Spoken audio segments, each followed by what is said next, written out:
And also being away for 3 years in COVID. Okay. And so I was in Australia. And that was a humbling experience because I ended up scrubbing the stoves until 1 a.m., then taking the dishy 30 minutes the wrong direction because he's missed his train, then coming back home, then getting up at 6. You work. You really work. So I was working 20 hours a day, etc., running. Yeah, it was tough. So I was glad to come back to Indonesia. Crazy. Or even you got those kind of experience. I always amazed at how you can manage not only have one, but 3 really good running businesses that are still doing really well. One of the good things that we did is that I diversified my group. And then also I think it's because we've kept all our staff all the same. Everyone's been with me. All my managers have been with me for 10, 15 years. And we're probably all walking in wheelchairs. I think what we've done is that we've managed to hold on to our staff well and also have brought in new staff to kind of bring in new energy. And I think that's the secret of a longevity of a business. What I say to my kids, kids, to be Indonesian, because they are Indonesian, I said, but to be Indonesian, you've got to learn to smoke cigarettes and drink coffee at the back and eat nasi jangkok. I said, if you can't do that, you'll never be in control of your staff and you'll never be part of your staff and you'll never be part of that team. I agree.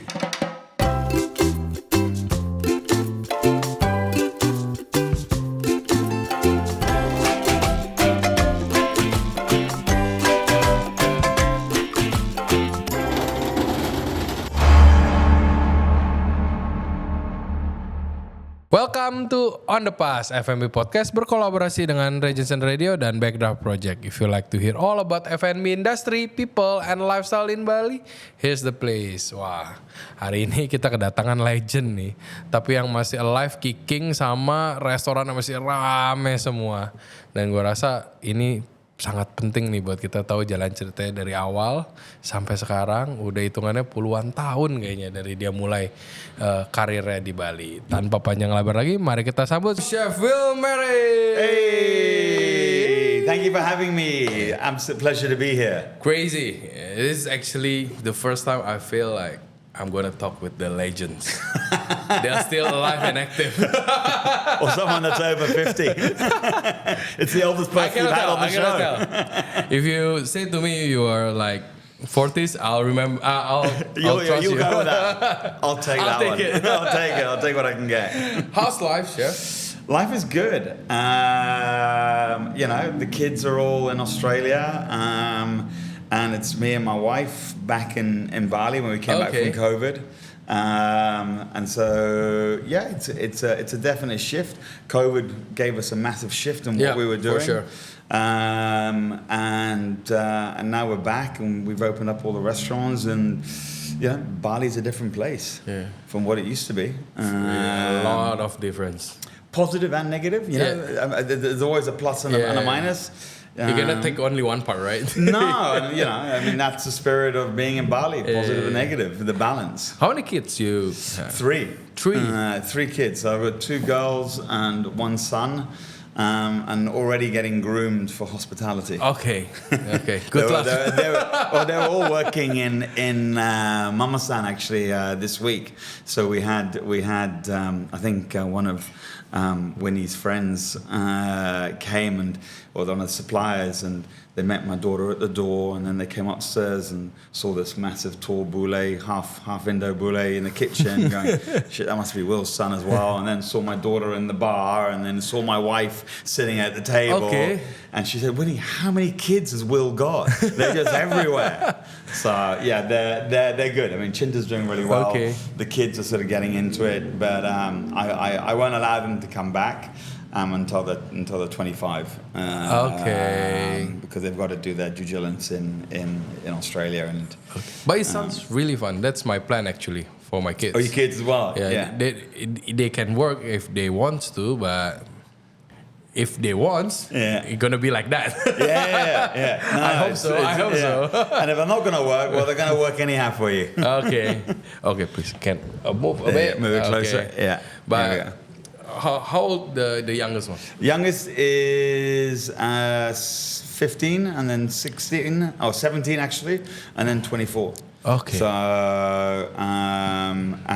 they're like the 24-year-old works in Perth and was running Will Street in Perth for me. Okay, Will Street. The restaurant we had there. And now she's at Poli, which is an Italian restaurant, doing really well behind the bar, etc. She actually did a takeover here at Buzo. With crafty cocktails and also with some other people as well. Oh, with Armin, I think as well. She was doing the takeover. I was there. Yeah.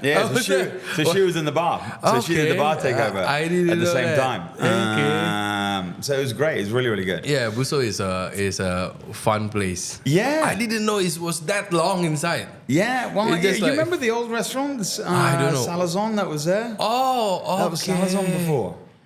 So so my partners and I from Bali Mandira, we flipped it with it because they were my partners in Australia. Okay. And so basically we flipped and we started to do it here.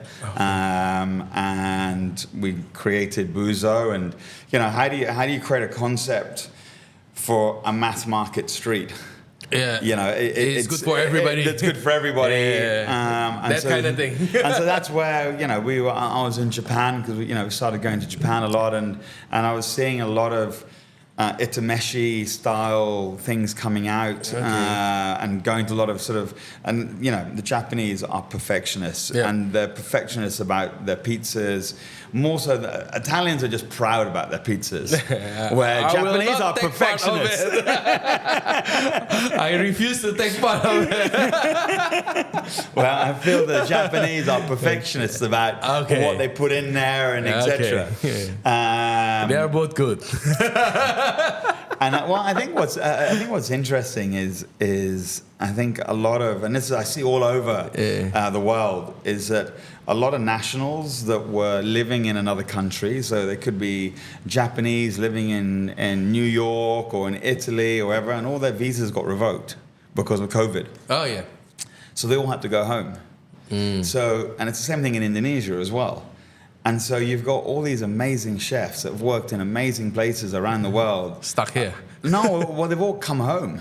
Okay. So They're forced to come home. Well, they've either gone back to Japan or back to Indonesia or wherever it is, which has created this wealth of great chefs that have come back, that are from their countries, etc., that have learned inspirations from other people. So I think that's where the food scene around the world has just got higher and higher and higher. And I think boundaries have been broken. Yeah.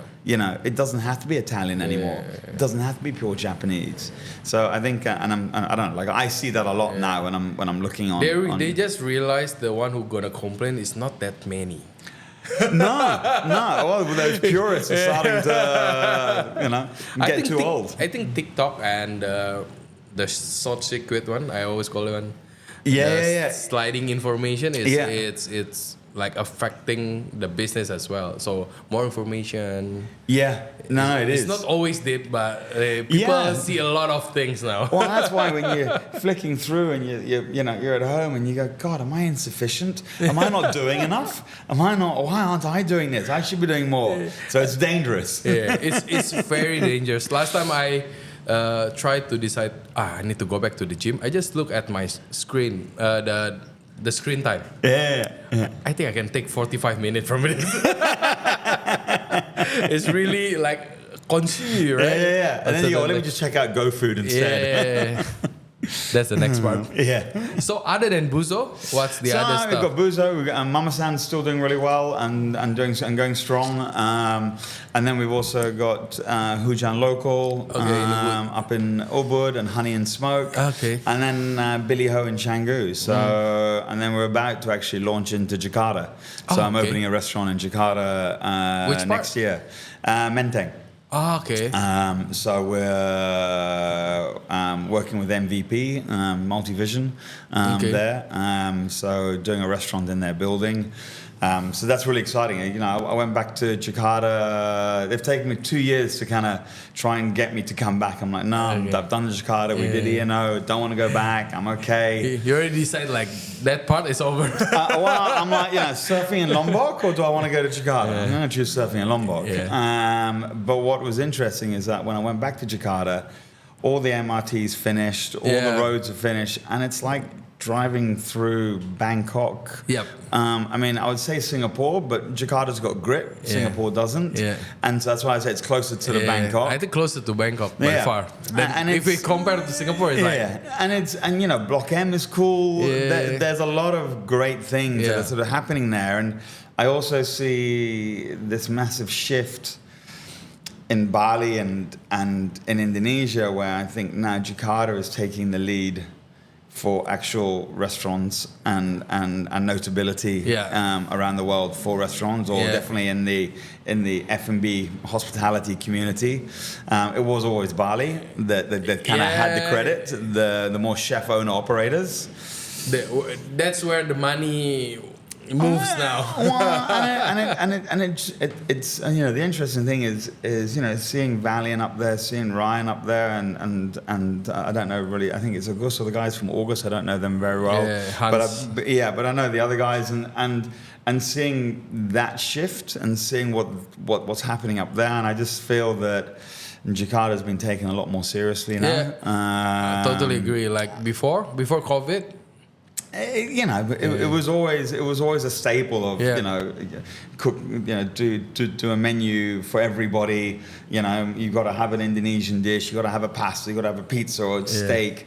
Now, actually, it's really elevated, and I think more so than Bali. Yeah, I think August helped it a lot. Definitely, a lot of people like just realized that this can works. I think August did, but I also think that a lot of chefs over COVID, as we just said, that have been overseas, have come back. Yep.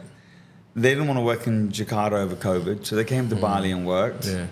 And then basically Jakarta came down and sort of started dangling carrots in front of them, going, "Hey, when you want to open a restaurant, you know, have that percentage or whatever," which is great because they should have that. And they were, and unfortunately, you know, they were the real one. Well, but they were never given that opportunity beforehand. And I think that's the change. Yep. And that's the interesting change. Is it was always, you know, a foreigner that was that was given, you know, the percentage or come in or whatever. And I think people are realizing that actually I see it as the Indonesian is a stronger market, and I think the chefs are a stronger market than the Indonesian. Look at your communities. Yeah, cannot deny, but the things that changed from before is like. The community side, we are pretty solid nowadays. Yeah, you are really, really so. Because like I think it's good for us that we support each other. It's starting to get good. Yeah. Like before, like good restaurant always expats, right? Yeah, and I think it's shifting, and it's really shifting, and it's exciting to see that shift. Yeah. I mean, I've got to say, it took me a while to kind of. Get my head around it, especially after years of doing it. After years, and also being away for 3 years in COVID, you know, because I wasn't here. So I was in Australia. Okay. So I went in COVID back to Australia, and that was a humbling experience because I ended up scrubbing the stoves. I'm not sitting at the bar at 10 o'clock going, I'm finished. I'm now scrubbing the stoves until 1 a.m., then taking the dishy 30 minutes the wrong direction because he's missed his train, then coming back home, then getting up at 6. And so it was you work, you really work. Or even you got that kind of things. Oh yeah. No, I was working 20 hours a day, etc. Running. Yeah, it was tough. You know, and you're on the line. You're on the line and doing the pass at the same time. It wasn't you were standing at the pass and you know you had 20 staff. Yeah. You're actually in it doing it, and we did 3 years of it and opened up Will Street, etc. And you also not young anymore, right? So I was glad to come back to Indonesia. Crazy. Or even you got those kind of experience. Yeah, you know, you're taking out the bins, you're scrubbing the floors, and you're doing it yourself. You're doing all the ordering. Crazy. You know, and it was humbling, and it was really good to go back to that. And I think that's why coming back to Indonesia, I think it sort of, for me, was a breath of fresh air because you look appreciate at it more. Well, yeah, totally. And you go, shit, is this my life until I'm 60 or 70? Oh, hell where you're doing it, or is there more to it? And anyhow, so I think luckily in Indonesia you can have multiple businesses and run them because it's the labor is much cheaper. Whereas in Australia you can't have multiple businesses and you have to be in the business. Okay. To subsidize, because otherwise you're basically paying your profit to your head chef. So you've got to be the person that's cooking and etc. So I think it was great. It was humbling. It was really enjoyable. But I'm so glad to be back. Yeah, thankfully. yeah, exactly. For me, I saw it used to be all like expats, right? The first thing that I realized is when Pak Chris Mosaic do collabs on COVID. Yeah, they're starting to see like Maxi there, Wayan there, then a lot of other guys that's locals there. For me, after work, looking at them for years, like that's new. Yeah, that's never happened. Yeah. It's always with you and your white dude's friend. Sorry to say, but it's always like that, right? No, it was. It's a good change, but I think also it was that. But I mean, I was in the kitchen last night. I was on the pass last night, with one of my head chefs there, and. They were slicing, the carpaccio that we're doing, and they used the one from lunchtime, and it was grey. The meat wasn't red, and he was happy to serve it. And I'm like, mate, it's not right. Don't you see it? Don't you get why it's not right? And he's like, yeah, but we had no answer. So I think what's interesting is that. The Indian chefs have also got a lot more prouder about what they're doing and have got a lot stronger and have a real commitment because there is no reason to serve shit food. Yeah. Like to serve it shit, like why allow it to serve? I think the confident part is the changing a lot. The confidence, Then also the grind to be confident. And also I think I think it's also the now the understanding that you do get the acknowledgement out of it. That perhaps they didn't think that they would be able to have. But I think it's the confidence of it, very much so. But I think the shift is interesting, and that's why for me going to Jakarta, I think is a good thing to go back to. I'm bringing my chef Ryan from Buzo there, so it'll be his thing. So it'll be his name on the door, so to speak. Oh, really? That's cool. And I'm just doing the menu, but it's him that's actually running it, etc. So it'll be super exciting. It sounds like fun. Yeah. That's why my wife says I'm coming with you. She said, darling, I trust you, just not the girls in Jakarta. I said, babe, it's okay. I'm 50 now. No one wants me. That's why. But I think the first time I met you at event back then, 2013. Wow. 2013. I think I had hair then, yeah. Slightly more. Back then was everybody doing European food, right? Yeah. I think the things that we don't really appreciate that is I think it's only you, right? Doing like serious. There was no one else doing Asian food. If you see like the comfort food, there is some, but the one who like taking. Sarong is Indian, right? No, Sarong was Southeast Asian, but it turned Indian as we had Mama San, and so I kind of flipped it towards the last 5 years. I flipped it to being more Indian based. Okay, because I just contemplating because I still remember you bringing sarong and you bringing laksa, but in my head it's always remember like sarong is Indian. Yeah. Then why the hell you bring laksa? No, it was always Southeast Asian. Because I don't know if you remember the very first restaurant I had was in Blossom. It wasn't Blossom. It was Husk in the Sofitel. In Sofitel? Yeah. Okay. Is Sofitel already built? Yeah. So it was the old Royal Seminyak Imperial, which was next to Gado Gado. Oh yeah, I know. And it was the Royal Seminyak. There was a Japanese run by the what Japanese year brand. Is this? 2004. Oh, crazy. I still in my middle school. Yeah. So 2004, I arrived in Bali with eyebrow rings, nipple rings, nose rings, singlet, real Aussie, Australian, although I'm English, but you know, I was. Oh, you're English? Yeah, well, Scottish actually, like originally, but everyone looks at me as Australian. And anyhow, I went up to the GM's office and had my interview there, and they said, "Listen, we really want a non-corporate chef to open up our restaurant." So anyhow, we opened it. There was a guy, a friend of mine, that was doing the interior design, but unfortunately, I was left with a half-finished project, stuck in Bali, and so the GM said, "Okay, well, you've just got to get on with it and do it yourself." So I ended up designing the restaurant, doing the uniforms, doing the menus, and actually started to understand what it was to build a restaurant complete. Okay, you know, it wasn't a complete design. I didn't have architects, but you know, I was 24 and I was going, okay, we'll design this chest of drawers. We'll do this. We'll do a waiter station here, 24 etc. years old. Yeah. Whoa. Running the hotel, and I was the head chef at the hotel there.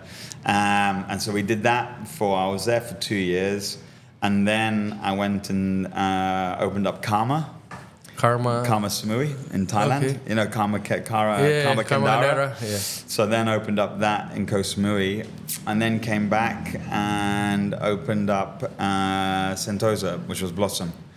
And so did that. That was in 2007, 2006. So at 2007, you finally like for good in Bali. It's all started from it. Yeah, it was 2004, basically. Yeah, and we still, you know, I had my wife was with me, etc. And we still heavily connected to Bali. So we're only out for probably 2 years, a year and a half, 2 years.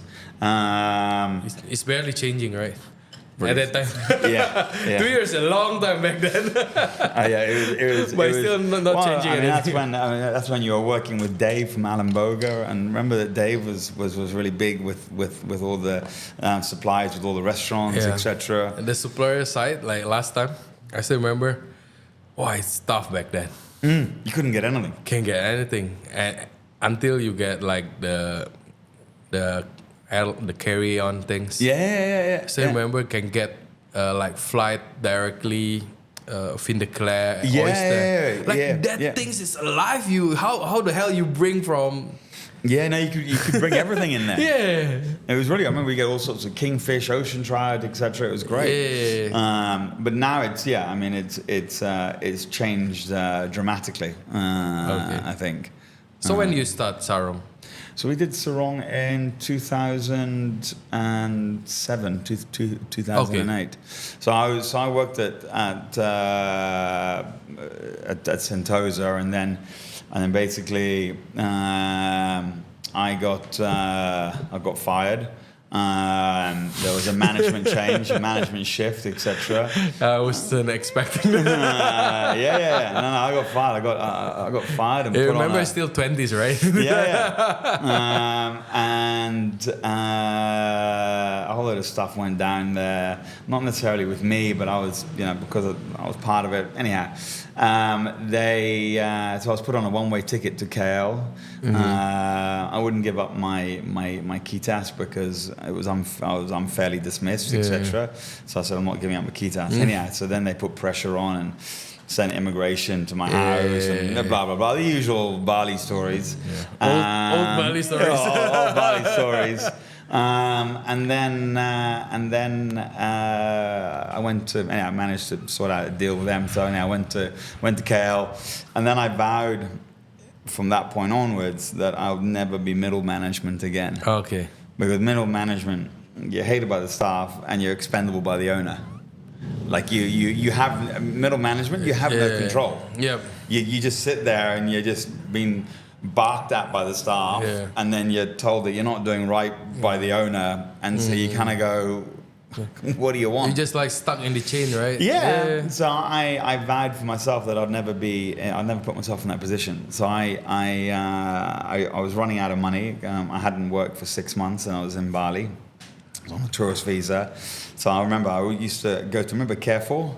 when Carrefour was still around. I would get on my motorbike with my wife. That's our malls back then. Yeah. And so we would buy, and I literally I had zero cash, and so we would, with my wife, we would buy one chicken. You married already?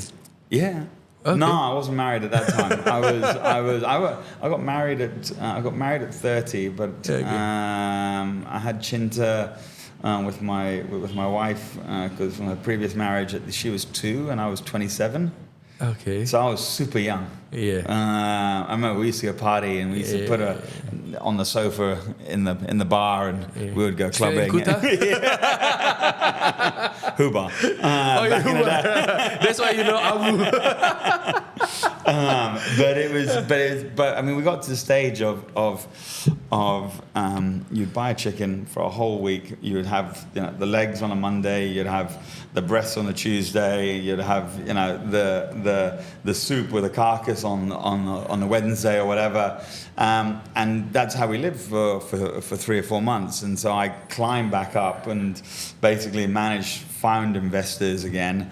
And that's how we sort of started Sarong all up again. And so I vowed from that point on that basically I wouldn't be middle management. I wouldn't be controlled by anybody. And I would control my own destiny of how I would work. That means you get the whole responsibility also, right? Yeah, it does. But again, I think this is why I'm in quite a lucky position. I mean, I think I went into the relationship with my wife, going and saying to her that I need you to be the forefront of our relationship, and so I need you to be at the front and let me be behind. So she would be the belle of the ball. She would walk into the room, and then you start to suss who is real and who's not by who was talking to her, who wasn't. And I think we've had that relationship ever since, where she's always been on the front side of things, and I've always been in the kitchen in the back, kind of working away. And it's been it's been a great relationship and a great way of working, and now we've got 3 kids and all the rest of it. I always believe like when the wife and husband works together, like they are freaking strong. Yeah, and then in the bedroom, like, and you're the one that's like being the boule. Oh, you own everything. Can I make you breakfast, darling? No. But at start, Sarong, it was not easy, right? It's supposed to be not tough. It's barely anything there. Well, there was nothing there, and there was Esmeralda's that was there beforehand. And there is a restaurant before it. Yeah, there was a restaurant there before, and then it was run down, closed, and so we took that. And this is, this is what we were saying before, and it's really interesting. We were paying 80 mil a year, $8,000 a year. We paid for 15 years up front. Yeah, the first year was tough. Yeah, that's expensive back then. And then now, and that's why we let it go, was 1.3 billion. For 6 years in front. So so if we had to continue Sarong, we would have had to pay almost $600,000. And then you still had to do a renovation or whatever. So that's why we let it go. It's just the rents have gone up so much in that area. It's not easy to make old building looks nice again. No. And then not cheap. Definitely not cheap. I mean that's why Sarong back then we did it for $300,000. Which is nothing. Okay. When I say nothing, I mean compared to what you pay now. Yeah. Now to do a full-blown new restaurant. How many sitting is Sarah? It was 120. 120. Oh, that's big. Yeah, it was 2 big pavilions, if you remember. There. I haven't been there. You didn't go. So back then, my salary was. Not quite there. Not quite there, yeah. A bit far off. But I can eat mama, son. But I mean, that's where Sarong was in Asia top 50 best. Yeah. And then we're in the Mile, number 5 in Mile in Asia. Yeah. So like it got a lot of accolades. But again, it was as you said, I was one of the first guys doing Asian food in Asia, selling it to Asians, or selling it to tourists actually. But at that level, definitely in Bali. And then and then also you try to do it like the comfort food type, right? Yeah. Not that like the funny disconstructed. Yeah, well, that was Mama-san, and Sarong was meant to be slightly more like elevated, and then we did E&O in Jakarta. I like that place. And that's what, you know, and well, when I went back to Jakarta recently, and as I said, it's now like Bangkok with grit. Is that everyone? I had various people come up to me and go, "Oh, we love E&O. When are you going to come back and do E&O?" So I think, you know, again, that's sort of why I'm sort of refamiliarizing myself with Jakarta. That's like the fresh air in Jakarta, yeah. Yeah. And also, I'm not sure because maybe I know Mama-san before. I ate Mama-san before. Yeah. This is like, wow, this is new in Jakarta. Like, it was new. I mean, no one was doing it, and you know, we did it with Lowy as our partners, etc. And you know, we did our 5 years. But I think the hard thing back then was that Mega Kuningan was on a different circuit. You had a lot of traffic jam. You had the MRT getting built, and also a bit like E&O is a bit like ahead of its time. Yeah. And everyone was shifted to Senapati. Yeah. And that was and the also other they are issue. not ready for that. No. Like eating Asian food for that price. Yeah. They just don't care. No. And what was interesting, you know, I went to Freddy's Silk Thai. I went there the other day, and amazing. But I mean, I'm like, fuck, it's almost similar because he also worked at Long Grain and he had the same background as I do. Yeah. But it's great to see someone like himself now doing it there as well, and being well accepted. I still remember I went to Silk Thai with Pa Mario as well. It's a comfort food, but I know there is a like really thoughtful chef behind it. Yeah. No, everything is like well thought. Like certain things must be light, it's light. Certain things must be heavy, it's heavy. No, he's. Yeah, I mean, I've got to say, he's nailed it. He's nailed it. And then I went to the other one was Young. Yeah, Johan, and he's my schoolmate. Oh really? Yeah. I mean, like, I don't know him at all, but I've been there twice now since I've been there, and I'm really impressed with what he was doing, the food, etc. Yeah. And it's great to see that it's getting accepted now in Jakarta. Yeah. So that's why, basically, that's another reason why we think that it's ready to come back again. I just went Young, is crazy. It's really good. It's really good.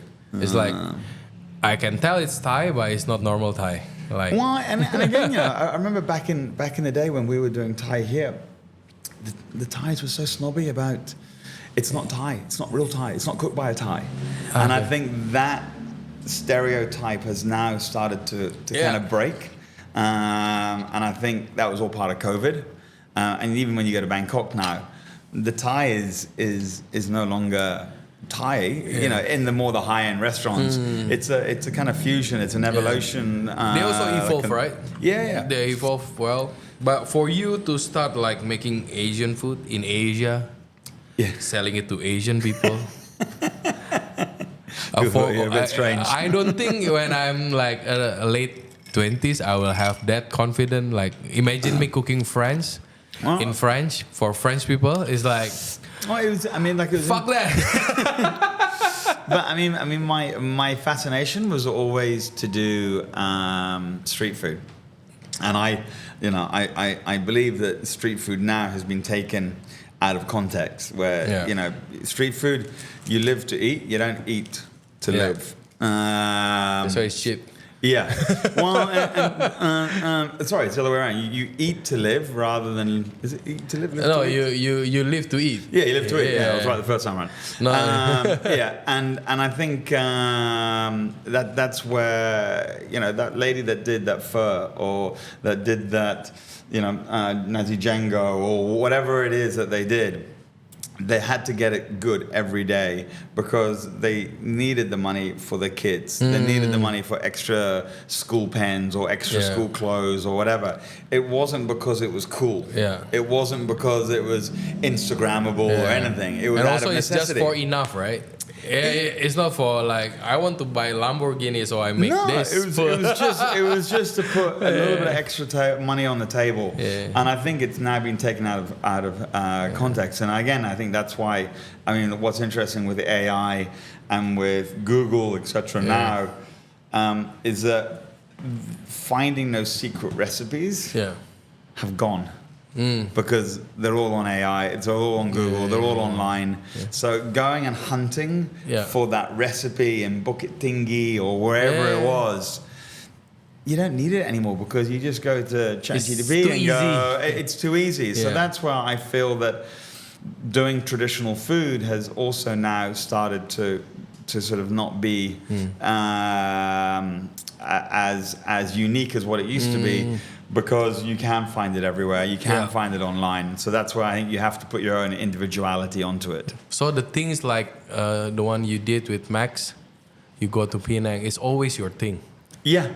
I mean, Since it's still the recipe. Or? No, it's since the beginning. I mean, it's traditional. We're using the same curry paste. We're using the same story. And again, it's the dishes that we did there. We did. I mean, Max was really interested in one of the dishes that we did together, which was we did a rice husk fermented scallop. So we fermented scallop in rice, which is a Japanese technique. But we did that and put that into the krabu, etc. But I think, what I said to Max when we went, I said, do you want to do a collab? And he said, yeah, I'd love to. And he said, how much you want to get paid? And I said to him, listen, I sort of don't want to work that way. I would rather take you on holiday for 5 days, all on me. And let's do something really fun. He said, you know what? That's a great idea. That's a much better idea. Let's do something that we can both learn from. That's for me, for like with kids and baby, that's more expensive than the reason to go. So basically we booked a ticket and I said, where haven't you been? He said, I haven't been to Penang. So I said, okay, let's go there. I haven't been there in 10 years. And so we did this whole trip, and we're there for 5 days, and about the second day in, he kind of looked at me and said, "Well, I thought you were the street food chef." He said, like, the food's pretty average. And I said, you know what? I kind of agree with you. And so we went to all the places that I had gone to beforehand, and we added some new ones in. And then we started to interview, food journalists and people doing street food tours, etc. And they all sort of agreed and said, and they all sort of basically opened up and sort of said, yeah, unfortunately, street food today is no longer around. The government have closed down all the hawker centres, or some of the hawker centres, or cleaned them up. You don't get people pushing carts doing char kway teow or whatever it is anymore. So all those uncles have all stopped cooking. And the ones that are successful are now in their 70s and now have migrant workers or other workers working there, or they've handed it over to their children, and the children just don't have the same palate or don't have the same way of cooking or whatever it is. So unfortunately, I think street food generically has lost its flavor of what it was the last 20 years. Not because it's out of fashion or it's not good, it's different people cooking. And when people different regulation as well. Different regulations, and when people cooked back then, they cooked out of necessity, so they cooked more about their heart rather than about what it visually looked like. And also they also eating it. Exactly. It's not only like for selling it. That's my family food as well. Exactly. And they're eating it. And that's where, but what was interesting out of seeing that is also seeing that how it's changed. And it's changed by people now going into kadais. So people that are sort of your age group, etc., are now going, you know what, let's take it a notch up. Let's charge a bit more money. Let's put it into a shop. Let's put a bit of a concept together behind it. And so you've got a different type of street food. It's not street food. It's kadai coffee shops. It doesn't. The concept is street food, but doesn't feel like it, right? Exactly. And it's affordable, and people feel that they can go out for dinner and not have to go to a smart restaurant and not have to go to a mall concept. Because people also looking for more comfortable setting and individuality, which you guys have. I mean, those shop fronts have created individuality in their own concepts.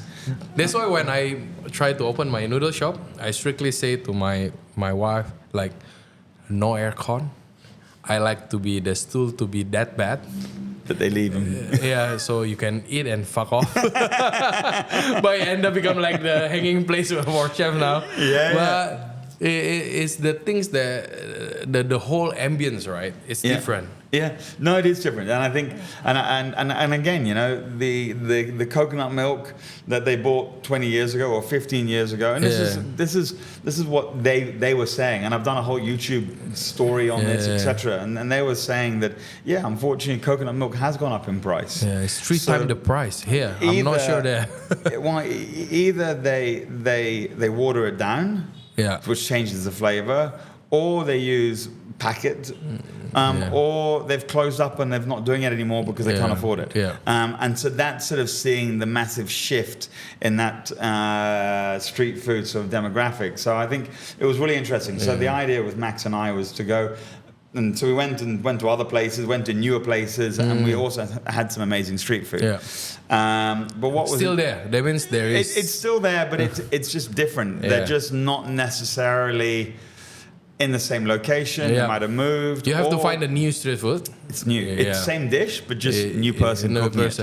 The same heart, everything. You know, and then, you know, it's the objective that we had was we have to do the same food that we've seen, but then also put it into a different spin. So anyway, we came back and we did 1 week R&D, and I met a whole lot of his South Monkey crew. Southside crew. Southside, So I met all those guys. That's the monkey. The third monkey. Just nice. I brought the correct T-shirt. So it was great. So you know, they I think it's Nick.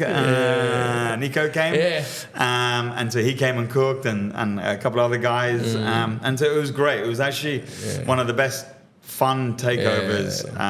So the holiday wasn't. No, it was good. We came back. I think Maxi had a hard time coming back on the plane. I think he missed his flight for a certain reason. I heard it. Just don't jump the queue. Is what I would say. But how do you get like the interest? You mentioned you're British. Moved to Australia. It's not. I'm not sure Asian food is really a thing in Australia as well, right? It is. I mean, that's why I went to Australia back in the back then. Even back then it was massive. So you had Neil Perry. You had some other chefs that were doing stuff. You had chefs from New Zealand that were doing Peter Gordon that were doing stuff. So they were the ones that were the first doing not Asian but fusion. Okay. So they were the first ones that were doing fusion. This is when I was try to 17. Adjust to like locals palate and stuff. Not even local, but you know they were using sweet chili sauce. They were using sweet chili sauce and sour cream. They were things that we take for granted now. There was this sort of start to the sort of like evolution. This was happening in Australia. So that's why I sort of went over there. But to answer your question, why did I get into food, etc. I always wanted to be a war journalist and a photographer journalist. Really? So before chef? Before chefing. Okay. And so I was really fascinated in Vietnam, and to showing my age that back in the late 90s, so it was 97, 95, 96. All the movies were coming out, or Full Metal Jacket. I don't know if you... Rainbow, right? But there were better ones than that. So I would sit there watching all these Vietnam movies. And what I was fascinated was that it was only 20 years ago. Yeah. When I was watching it then. Yeah. So I really wanted to go to Vietnam. I really wanted to go to Cambodia. That's I booked a flight at age 18. And then flew to Cambodia. It was the first year of the elections in Cambodia with Pol Pot out. And so we would be stopped at checkpoints. We weren't allowed out. Sorry, so the mindset going there wasn't for food? No, it was just to immerse myself. That the one I watched before. Exactly. Okay. And then got into food. And I was cooking in London, etc. as well at the time. But then street food started to become a massive passion. Seeing what they were doing, seeing these ladies in the middle of nowhere, cooking, these pho's or these noodle soups or whatever they were, became a kind of sort of fascination. And even up to this day, I mean, literally, I just came back from Pakistan and Afghanistan in August, and I was there filming and shooting. We're on the Afghan and the Hindu Kush, etc., and we were filming tribes.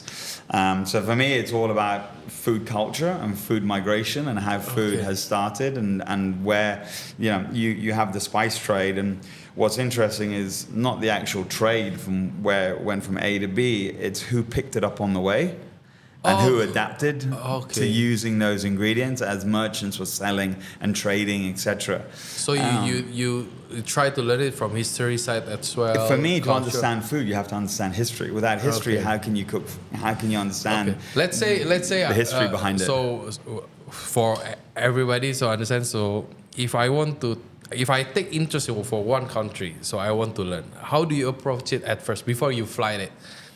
For me, and this is the hard thing, is that if you don't travel to that location, then you don't know what the taste is. Yeah, for sure. But how you get the confidence to I need to go that place, or you just go to everywhere? Yeah. At the moment, have you seen Canggu? I don't want to be there. I want to go where it's raw. I want to go where it's extreme. So you really like the culture and then those kind of things. I just love traveling, and you've just got to throw yourself into it. And so it's. I mean, back now it's a lot easier. Back then it's a lot harder. Or you only had the Lonely Planet, and that was it. Yeah. Now you have to survive with the magazine. Now you got apps and all the rest of it. But for me, it's to understand how to cook a culture or a cuisine. You really have to go and study.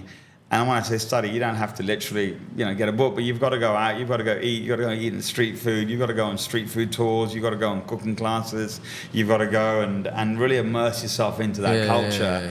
And then, I used to knock on people's doors, I used to cook with old ladies. Really? I would, So I did a whole thing with Bondan. I did Wasata Kuliner. I don't know if you remember. Do you remember the street food chef on Trans TV? So I had an episode. Oh, you had an episode? Yes. I still remember that guy went to that time you have collab with Mosaic and Mattis, and so I know Bondan was there. Yeah. So I had my own TV show in when was it? 2009.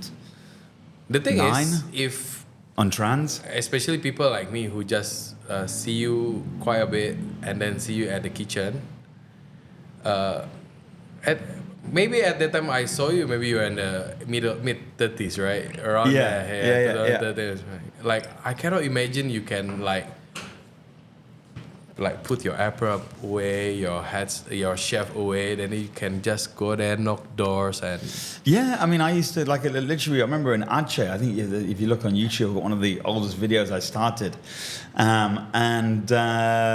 asked him... I mean, this is start from very early in your life, right? Yeah.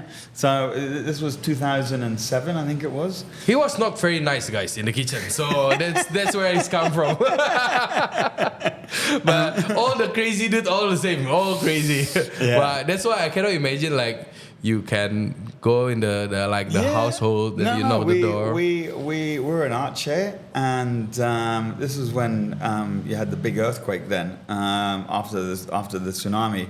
But we went into the street side, where they do the kambing, kari kambing with the ganja and everything in there. So we were in there, and so I asked them, can I come tomorrow morning at 6 a.m. and cut the goat with you and can I cook with you? So they would allow me in the warung, and I would cook with them at 6 o'clock in the morning. I would be cutting the goat with them, etc. And they would be stirring, the spices with their hands, of course, and then kind of washing it into the curry. But it was all part of that sort of experience. So I would come there with my wife and me. Sometimes I'd bring the kids, and sometimes we'd go into people's houses because I'd be introduced to them, and we would try and cook with them. And then I'd have to get the iPad out then or my phone and then flick through the photos and show my children, and just soften up the whole thing. And then eventually they would open up and they would go, okay, you know what, this guy's legit, he's real, he's honest, he just wants to learn how to cook. Deep inside you also enjoy it, right? That's why you want to feel like your family feel it as But again, it's like being a photographer or a war journalist or whatever. You've got to go and engage in the subject first. Yes. And then you got to talk to the subject. Yeah. And then you got to show that you're not a threat or you're not trying to manipulate anything out of that. Yeah. You're actually there in good intent. Yeah. And so you slowly talk and you build a relationship. You can't do anything without building a relationship with that thing or that person, etc. Then you can trust it. And then you can. But there was one lady in Bukit Tinggi that said, you know what? There's no way you're coming into my kitchen. There's no way. If you're going to come, you have to buy me a car because these are all my secret recipes. So I laughed and said, I'll buy you a Karimun, which is, the smallest car you can get. And yeah, back then there's a Daihatsu Ceria. And she invited me to her house, and I went to the house. You bought her a No, car? but I went to the house, and because she wasn't allowing me, and I went round the back. And there she was with 2 Kijangs and another kind of car. And you don't need another car. She laughed. And we had a great time. We were there making usus, curry, panang usus. But again, it's really about the engagement. And I look at it the same way as well. It's now you have to engage. And again, this is the sad thing with street food is that... that discovery has sort of been lost, I think. I mean, I don't know what you feel with street food when you go... I really love street food. Before COVID, I cannot eat food takeaways. Right. So I have to go to because I really love to just add a little bit of sambal. I just then I see that I want that today. Sometimes I don't want. So I really love to hanging out. I don't really care about the comfort. Yeah. But I think Jakarta still have that. I think so. Because it needs a little bit of chaos in the city to make that things still afloat. But I went to Kota this time round, and Kota's changed. It's the same. It's just moved. But all the street stalls, on the growbacks, etc. There used to be somewhere in Kota on the main beside the canal on the main road. There used to be someone that does babur there. Nearby fish. Garuda, right? And he's gone now. There's nothing there. Gone? So I think a lot of Chinatown in that area is getting redeveloped and repurposed. Glodok is changing a lot. MRT is coming in there, etc. You should try Tangerang. Okay. All move back to Tangerang. It's all come back. It's all come back, is it? And then it's all come because it's cheaper down there, right? Yeah. The one who have the money also, they don't really enjoy those kind of discomfort anymore. Yeah. But as long there is a chaos in Jakarta, I think you can get good food.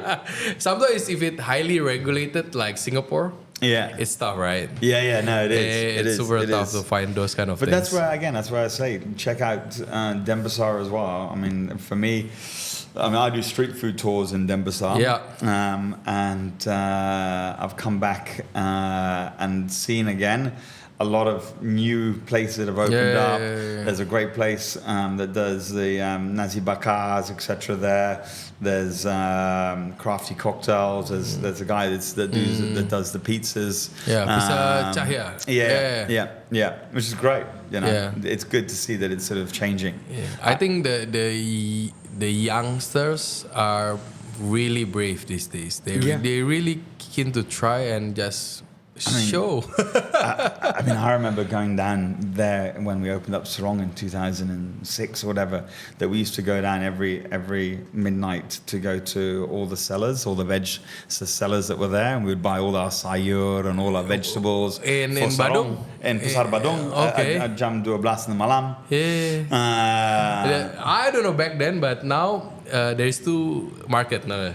So there's the night one and there's the... But they don't do it there, do they still? They still. Oh, they still do it there? At first, because that's the things that I also know before. Because I work in Bali 2013, 2014, then I moved back to Jakarta, then I back here 2021. I still go to Badung first. I go to Badung and then I check everything because I forget everything. So Yeah. it's still there. Yeah. And I can say it's really nice market. Yeah. For Indonesia standard. Yeah. It's clean. I still remember first time I start everything here. I still go to Badung every 2 days. Yeah. Using my motorbike, take everything. Well, I mean, it's funny. I mean, we go now. I now make the chefs go once or twice, or It's still fun. once a week, or once every two weeks to go down to Jimbaran to Kedonganan? Yeah. That guy from Kedonganan. Oh, I'd like Kedonganan is not fish market, he said. It's a village. But what's interesting is that you don't go to the fish market. You go on the other side, where all the boats that come in, and you get literally all the fish. Got rigor mortis. It's fantastic. You can get really good fish. Don't go to the fish market. No. It's got rigor mortis. Like the fish has got rigor mortis, not because it's fresh. It's because it's frozen. Yeah, but I think the effort is gone because the thing is everything is getting easier for a reason.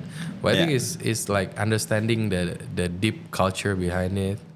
Yeah, it's. This is where I feel that it's so important that, and that's why I go traveling a lot, etc. And that's part of what my research is for coming up with new menus and new ideas is the constant travel. So you just travel and just go there.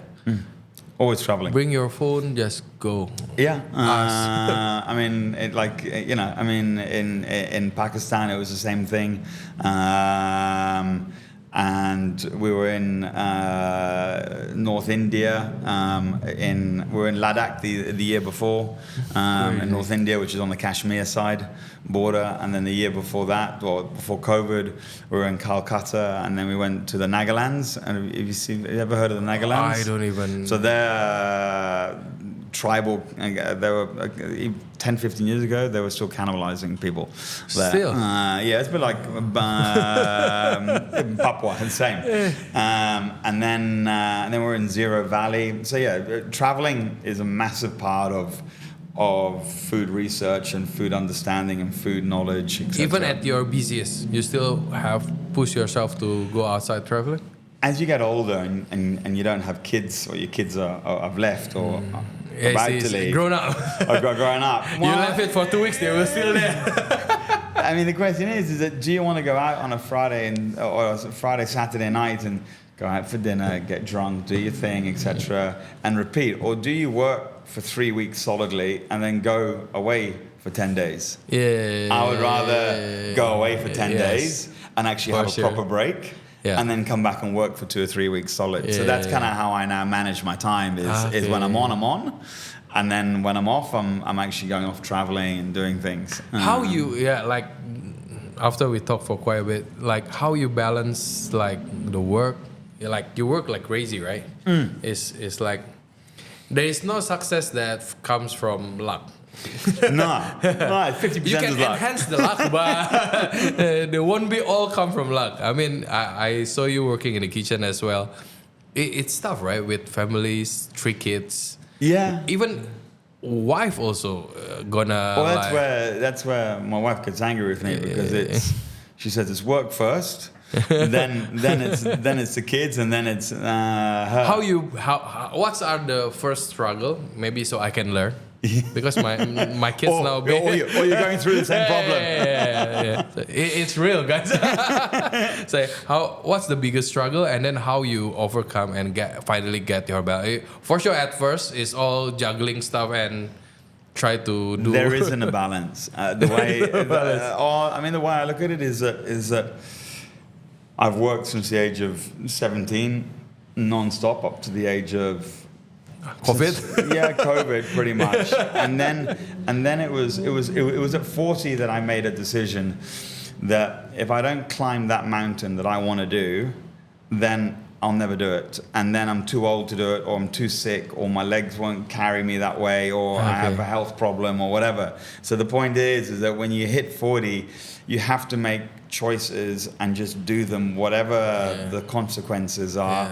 Because if you don't have your own kind of outlet, you will regret your life. And there was something that I saw my mother sitting at the end of her bed when I was about 10, 15 years ago, and where she was in Bali, and she was sitting there crying. And I was like, Mom, why are you crying? What's wrong?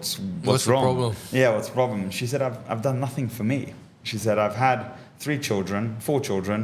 I've had marriage, failed marriage, etc., but I've never done anything for myself that I feel good about. That's why she felt really... And that's why she felt down and upset and crying, because she's like... feel bad for you, right? Well, no, because she's like 75 at that point, and she's kind of gone, like, what have I done? And so that's why I think having children, having a family, that's all normal stuff. Yeah. You need to carve out something for yourself that you can go, I've done that for myself. So that's why going to Afghanistan, Pakistan, climbing this mountain. So you go even crazier. Like you do it for yourself. And you have to do something that is on your terms, on your time. Because if you go with your wife and your family, it's great, it's lovely, but you've not done anything for you. You know, it's always something. I think you need to take something that you remember personally. And I think, you know, one of the biggest. I was very naughty when I was younger and got into a lot of trouble, and that's why I left school early, etc. And I think for me, it was always waking up in the morning and feeling that you're a failure that made me get up every morning and strive to be better. Get up earlier. And so it's because I failed and I was facing, you know, some time, etc. inside and all the rest of it in the UK, you go, I've got to succeed. And so part of that makes you never give up. It also gives you this drive that is maybe a unhealthy drive of constantly feeling that you need to push, and if you don't push, have to show to other people. You have to show, and you feel that your failure will come back behind you and take over. And I'll let you guys know that I'm not a failure kind of thing.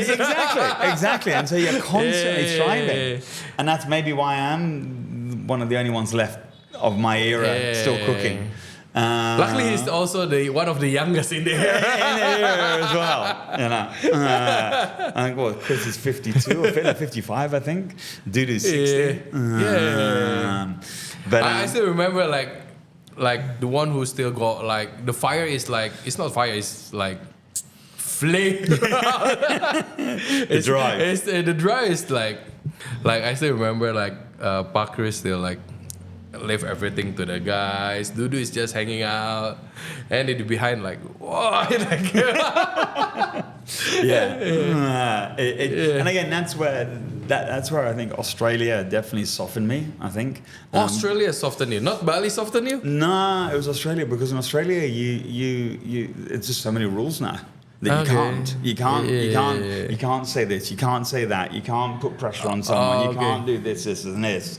So you just have to sit there in silence and suck it up. That's drive you crazy. That's those things. Out the back. And you've got to be careful what you say to someone that is a he, she, and this and that and all the rest of it.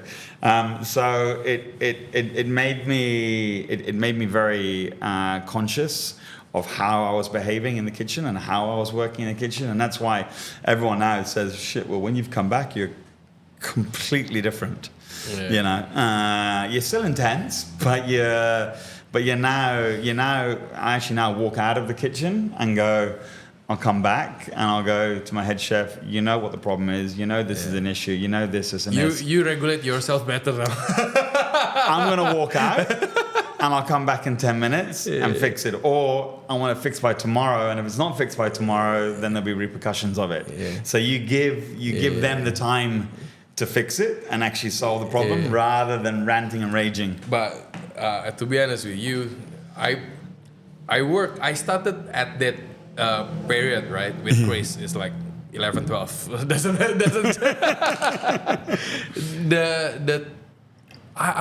the pressure of like you have to doing great, exactly what I'm told you is like in the toxic level. It's crazy. It's crazy. Toxic. I remember I moved back from Bali, Jakarta. I handling my father's restaurant. I think in the first month, 8 people left. I realized things has to change. Like the quality outcome is still have to be great, but it doesn't means have to be it like. It doesn't, but it's but at the same. So this is what I say to my managers. Yeah. I said, you should listen, guys. Yeah. I said, if they're not good, why are you keeping them? Yeah. Cut them. Yeah. Because it's just making you weaker. Yeah.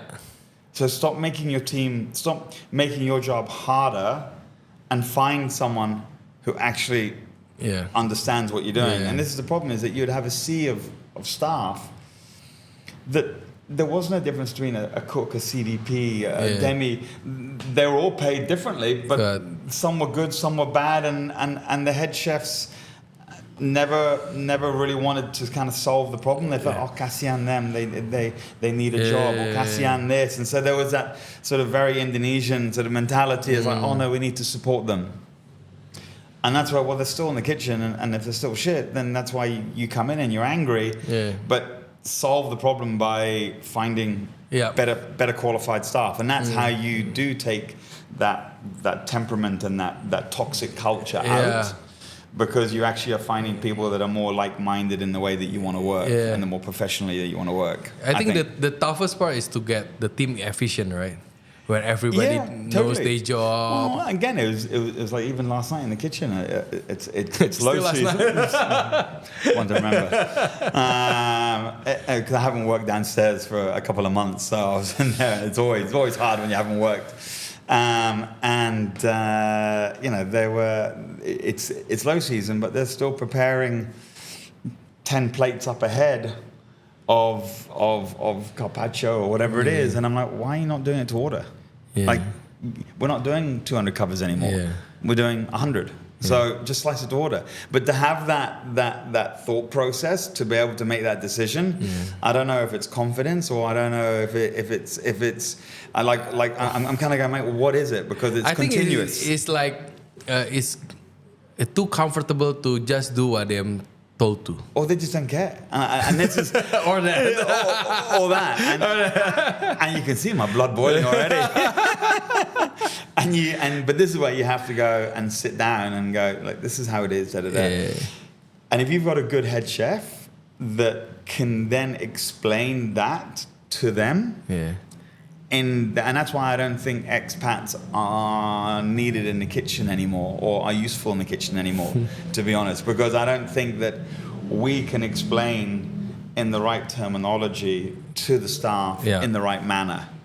And I think also, not only because it's a different culture, it's a different mentality of explaining it, etc. Also, I find that also a lot of expats in the kitchen confuse the kitchen. Yeah. They don't make it easier. It's much easier having a really good... Especially if they are fresh from the boats. Especially if they're fresh from the boat. Oh, crazy. But I mean, half of them don't speak Indonesian, or don't have any sort of line of communication, and they're trying to run a kitchen. It's like, guys, for me, the toughest part is when they're still talking to their slang. Like the really Aussie... Even for me, it's tough. Like, it's hard. It's hard. Like, but I think if you can build a great rapport with your head chef, then that rapport means you can still control the kitchen. But it just doesn't mean you need to be there banging your spoon and shrieking at everyone. I think the communication get better, right? I think the communication has got better, and the understanding has got better. Of that pressure hasn't gone. But now I think the head chefs in my restaurants are feeling that pressure. And beforehand they didn't feel the pressure because you took the pressure from them. And now you've given them the pressure. And so now they feel that they're responsible for it. But I realize it's toxic because I realize in some period of my life, I need to be shut on to be focused. And like, that's how toxic they are. It's like I need to find another way out. You cannot be like this. But it's also, but it also goes like you're not intentionally an angry person. And you just become angry. And then you go home and you're angry. And then everything you do is just you're sharp and you're harsh and all the rest of it. But at the same time, I do know, in Bali, it is. This is not being in the kitchen, but outside Bali. there's a lot of sharks here. Yeah. There's a lot of people that are out to screw you over, etc. So you have to have a strong presence, you know, and as strong as where people go like, okay, we're not going to, you know, and poaching of staff and all the rest of it as well. Is pretty tough. The camaraderie is much better back then. It's like because you fight together, you die together, you thrive together. I mean, you can feel it more back then. I mean, I remember. I mean, someone's just applied a job from Masons to us, and so I called up Ben and I called up the guys there and said, oh, by the way, there's this CV that's come across our table. We're looking at interviewing him. Just letting you know, if you want him, then make an offer. Otherwise, we're going to. But you don't get that. You know, you get the sneakiness behind it, etc. And so you've lost that sort of transparency. And so we always had an agreement between Métis, Coup d'État, us. That we would never poach staff. They really play nice before. And we would come and we would go, this person's calm, etc. So remember, we can borrow asparagus from Coup d'État. Those kind of things. Yeah. Back in the day, you could borrow stuff of each other. And I don't know. I mean, people say that the camaraderie is here, but I don't know. But let me tell you, the locals now did that. I see the locals are, Yeah. The locals Very that are getting stronger, I can see them like they're talking more. And again, I mean, I see it, and I see it because I've had a couple of members of staff that have come.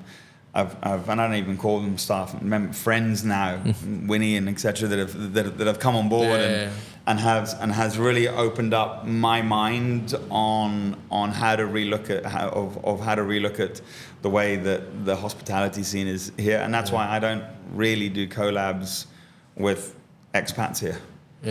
I do them only with locals generally.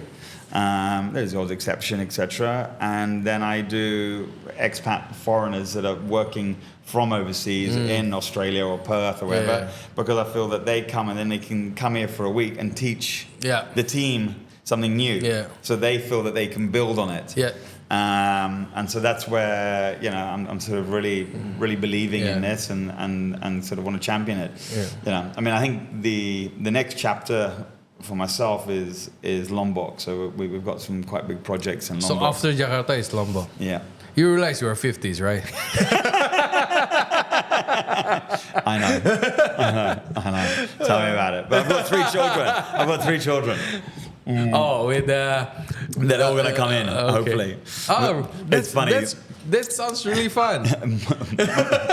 My daughter was sitting at the front desk of Mama-san, and she said to one of the staff, you know, you got to really be careful of my father. He's a manipulator because he's manipulated me to work here. He's manipulated my son and my brother to work upstairs. I'm the victim. I don't want to be here. I can earn more in McDonald's in Australia. Whatever. And then the next day that she finishes work, when do I get paid? And I'm, babe, you only finished 12 hours ago. So, anyhow. That's the fun part. I think she's like a mum on that part. I always, because I saw you in the kitchen, I need to ask you this, like, tell the other guys, what do you think to be a good cook? Like, before you are a business owner, before you are a chef, I think it's important to be telling yourself, like, I'm a good cook. I need to be better at this. Even though you still have like one restaurant or 10 restaurants, you still have to be a good cook, right? I mean, I think to be a good head chef, I'll start off with saying that you still need to work on every section. And you need to actually run the section, and to be a good head chef doesn't mean that you have to stand at the pass. It's better actually you're on a section with someone else training them on what they're doing than actually being on the pass. It's easy. It's not necessarily easy, but you're not cooking. He's handling 200 packs, guys, so if you tell easy. To be a good cook, I would say that you've always got to question yourself Okay. And you've always got to go, is that good enough? Is that better? So, I mean, I'm sure you've heard the stories, but they're like, fuck, Will changes his mind all the time. He's not, he's not consistent on the recipe. Because I come in and I taste it and I go, it's not right. There's something not right. We can do it better. Let me add this. Oh, you always strive to do better. You always try to do better. And or you see a new technique on something and you go, oh, we're going to change it. We're going to do like this with this, etc. Or you go, you know what? We don't want the curries to have any more sugar in it because it's sweet. So let's use the clinges of it instead rather than add palm sugar. Because clinges ends up basically being palm sugar anyhow. And then it becomes much lighter. And it's all kind of palm sugar. But then the staff go, oh, but you've changed the recipe. I said, yeah, I don't care. I'm doing it for the better of what we want to be. So I always say, like, all the successful dudes are crazy. All the dudes are like that. But I think it's they are successful for a reason. But I think you've always got to question yourself, and when you question yourself, you don't doubt yourself, but you question what you're doing, and then you give, and then also when you're cooking, always give what you're cooking to someone to taste, because if you think that it's okay, or if you're in the shit and you're busy and you're slinging it out, if someone says that's not good, you have to trust it. You know that you're going to fix it. But if you're busy and you're cooking and you haven't got quite the flavor profile and you just sling it out, then you're not questioning yourself or whether it's right or wrong. So I think always give someone else to taste when you're cooking beside someone. But I also wonder, like this long, do you ever have like one period of your life that it's very hard to listen? Like, because you are confident, you just get your confidence. Sometimes makes people hard to listen, right? It's not easy, especially to your ego sometimes. Do you have like those things, or you always understand? No, I think I always take the customer's point of view. So it's funny, I have various head chefs, and they all do the same thing. There's always an answer of why the customer is wrong. Oh, because they didn't do this, or because they're that, or because of whatever. And I'm like, but forget about who or what they are. Look at the point of what, and I can read on TripAdvisor or Google reviews. When someone says and is more specific about what's wrong with a dish, I know exactly what is wrong or what's gone wrong in the kitchen just by reading the review or whatever it is. And I think suddenly a picture come out from So I think it's important for you to always understand the customer's point of view, because every complaint has a value. I think, did I listen to people? Probably when I first started cooking, especially coming into Bali, you become incredibly arrogant. Is that arrogance because you are not listening to what people are saying about your food, or is it arrogance of trying to throw your position and your dominance in the kitchen, so you're not thinking clearly because you're too busy trying to not argue the point, but just show your to prove position, yourself, to show your position, because you've just been appointed a head chef or you've just been made a head chef. So I think that's where I do work with a lot of my team and my head chefs to be able to try and nurture them into being better head chefs. And I think, and again, working, being from Jakarta, from Jakarta and coming to Bali, it's hard. It's hard. It's really hard. But both ways. Yeah. For them there. I've done both. I've seen, because we had the restaurant there, etc. So I think it's the Balinese are fantastic and they're really good. But maybe they don't necessarily always strive for creativity. I think Jakarta have a lot of creativity, but they don't necessarily have that loyalty that the Balinese do. Yeah, I think the comfort part here is sometimes it's too comfortable. For them, it's about their culture. Sorry, it's in their culture that everyone wants to be the same. No one wants to be higher than the other. Where you've got a lot more Chinese, Indonesian in Jakarta that strive to be individual. That's the way. That's your DNA. That's the way we've been brought up. It's more of a Western way of thinking. Since we are Born. Since you're born, you know, make money, you know. Because they also live really tough before. Yeah, of course. Where for the Balinese, it's like, well, my following religion, the nature. my religion is more important. My family is more important, so they don't have that that urge for succeeding as much. So it's interesting to see the dynamic. I don't know. I mean, it's all about balance, right? Like you can get that, but doesn't mean you take that part to be the reason to be lazy. Sometimes they kind of mix.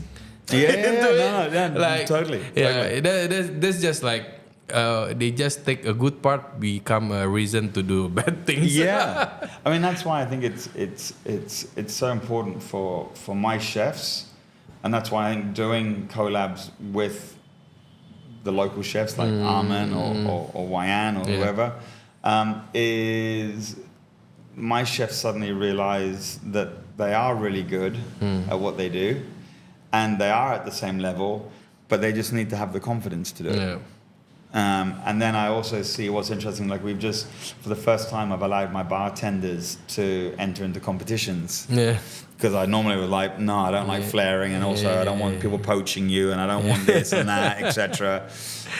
So I said, you know what? To do these collabs, we have to. Before nobody go to competition, bro. Like those giants never let people go. No, exactly.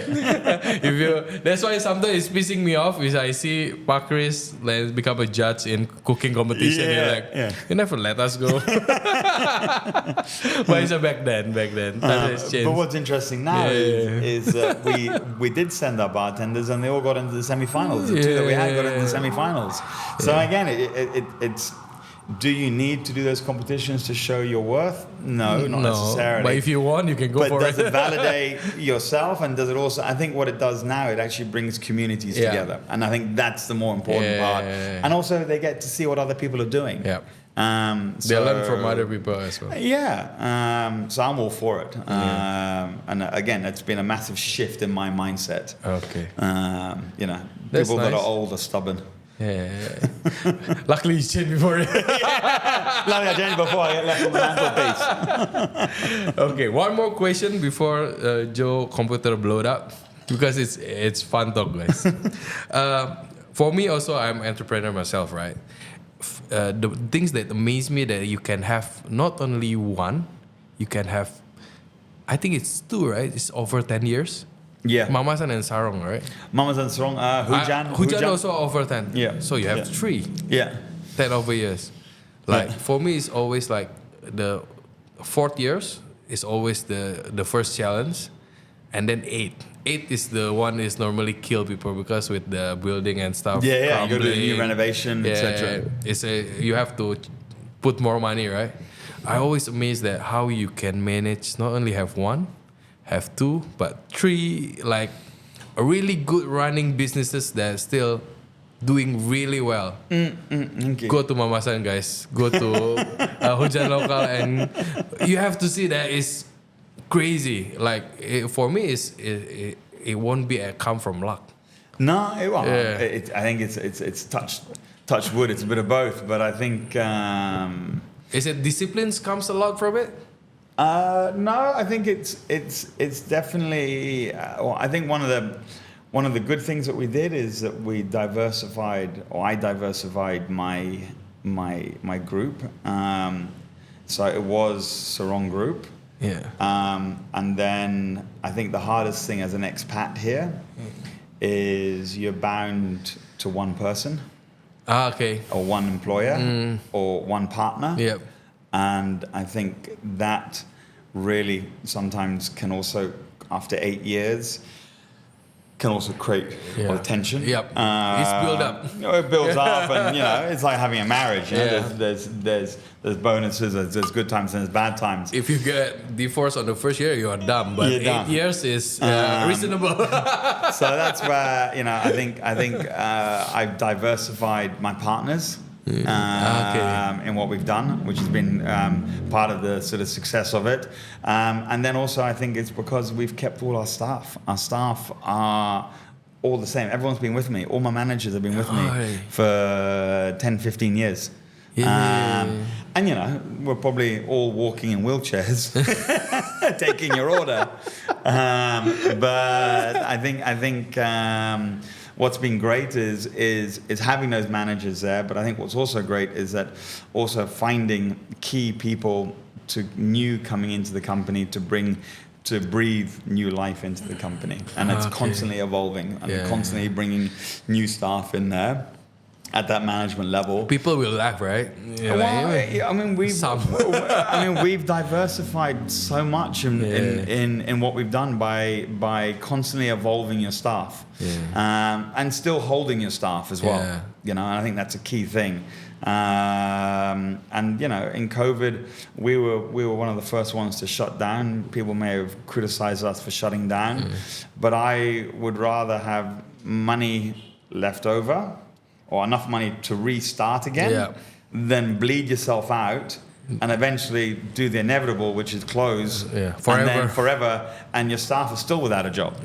And this is why I also believe that what was interesting when I came back, a lot of some staff that the restaurants had kept them on for a long time, and then as soon as COVID finished, those staff just left, and it's kind of like, well, everyone's like, oh, why aren't you supporting the staff, or why aren't you looking after them? But then as soon as they found something better, they're off as well. So unfortunately it's a dog eat dog scenario. But I think what we've done is that we've managed to hold on to our staff well, and also have brought in new staff to kind of bring in new energy. And I think that's the secret of a longevity of a business. Thank you. But thank you for having me. Thank you. For out of curiosity, who are the oldest one, the one who worked you the longest? I have Kadek that worked for me from Sofitel. From Sofitel? From Sofitel. Is it 22 years. 22 years. I have Rada, that's 22 years. Risky is probably 15 years. Weira is about 15 years. Novi, my head chef, is almost 18 years. Wachik is almost 18 years. He's my other head chef. There's YU is probably about 12 years. Crazy. My HR is already 10 years. If it's that long, that many, you must be doing a lot of right. You cannot do all right, but and that I'm a tough person as well. With the reputation that I have. Because I realized, when my dad, they have a lot of loyal customers. Employee. Yeah. But nowadays it's that's a rare thing to have. It's I mean, I am super fortunate, but I think it's because as an owner, we are in the kitchen, we're on the floor. My wife was on the floor. Okay. My kids are for me. That's what I say to my kids. I say, kids, to be Indonesian, because they are Indonesian, but they're privileged Bali kids. I said, but to be Indonesian, you've got to learn to smoke cigarettes and drink coffee at the back. Yeah. I said, if you can't do that, if you and eat nasi jangkok, I said, if you can't do that, you'll never be in control of your staff, and you'll never be part of your staff, and you'll never be part of that team. I agree. And if you can't do that, and then there's no point. Some people can't even speak Indonesian anymore. Yeah. No, it's that's the really sad thing about the kind of. That's the biggest too. To be thriving in here, you have to able to communicate really well. And just understand what it is to be Indonesian, and 70-80% of Indonesians live on a very minimal amount, and so they got to understand what it is to be like just to connect. And sit down and do that. And I said, so that's why they all work at the age of 15 in the restaurants, in the kitchens, etc. So they understand that. That's the key. Thank you. Crazy, guys. This is like having conversation with one of the legends. Thank you. Now I have all the answers. Not yet. Let's see how I felt. That's how I go into my 60s. Crazy. But good luck to all the the crazy things you're gonna do after this, Jakarta dan Lombok. Yeah. Really nice to have you here. Absolute pleasure.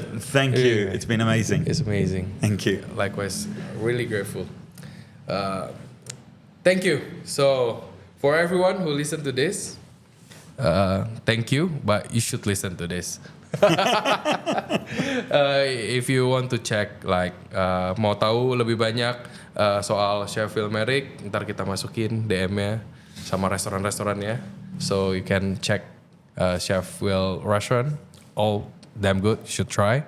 And also if you want to know about this podcast more, you can follow kita di TikTok maupun di Instagram di Onthepas Bali. Dan yang pasti gak boleh kelewatan untuk subscribe terus Janson Radio biar gak kelewat episode-episode selanjutnya. Oke. Thank you guys. Makasih, sampai jumpa.